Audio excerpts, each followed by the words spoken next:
तर आज विहिरीजवळ शेळ्या घेऊन आलती. हिला बघितलं किती भीती वाटती. टिटव्या वरडायला लागले. शेरू गेलाय तिकडं. ही काय आला शेरू, टिटव्यांना ताणून आला. हिला शेरू पाहिजे असतो सोबत. विहिरीवर बघा किती खायलाय शेळ्यांना. 15 दिवस रोज आणले तरी ह्या शेळ्यांना खायला संपायचं नाही हे विहिरीवरचं. या या या या या या या दिसायची बंद झाली की पळत येतात. अरे या आल्या आल्या आल्या. घुंगराचा आवाज आहे का बघा. आल्या विहिरीवर. या या या चिंगे, तू आली वय. चिंकी कुठं राहिली? चिंकू आली की चिंकी बी बोरीच्या फट्यावर खाती तिकडं. ते बघा तिकडं बोरीच्या फट्यावर. या या. तर आजचा माझा दिनक्रम ठरलेला होता शेळ्या राखायला जायचं आणि कडवळाच्या रानातलं हे गवत कापायचं. तर शेळ्या थोडा वेळ राखल्या. गिनीगोल पण कापायचं होतं संध्याकाळसाठी, पण नंतर विचार केला की गिनीगोल कापायचं राहू दे.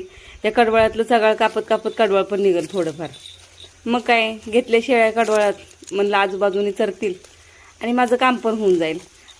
तर दोन्ही पण कामं माझी एकत्र चालू होती बरं का. आणि या मस्त आपल्या तंद्रीत खात होत्या त्यांच्या.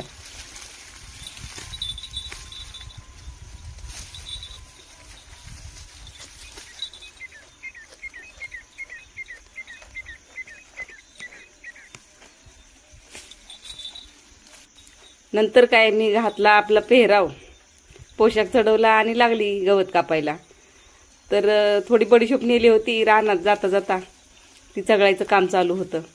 काय होतं, हा धनुरा कापायचं म्हणलं ना, काँग्रेस गवत पण म्हणतात ह्या गवताला कुठं कुठं, आणि कुठं कुठं धनुरा पण म्हणतात. आमच्याकडे तर दोन्ही पण म्हणतात. तर हे कापताना ना हात पण कडू होतात आणि ओठ पण कडू होऊन जातात. म्हणजे तोंडात आपोआपच कडवटपणा होऊन जातो ह्या गवताने. मग थोडी बडीशोप नेली होती मध्ये आधी चगळायला. म्हणलं तोंड कडू पडत. तर पावसाने लावली हजेरी. मग पळत यावं लागलं. काय पावसाने बघत बघत गाठलं. आता वर होत तर चप्पल भिजली ती चालावी येईना. आता बाई भिजल्या. मग काय मी भिजले काय करू. अहो आता इथं कॅनेलला पुलावर दिसतो पाऊस नव्हता. लोक अजून बी दिवस दिसतोय. हा हाय किती दिवस अजून. मला उशीर झालता. ऊन दिसते इकडं. मला उशीर झालता म्हणून साठी माझ्या शेरडाचं घर गाठलं शेरडांनी माझ्या.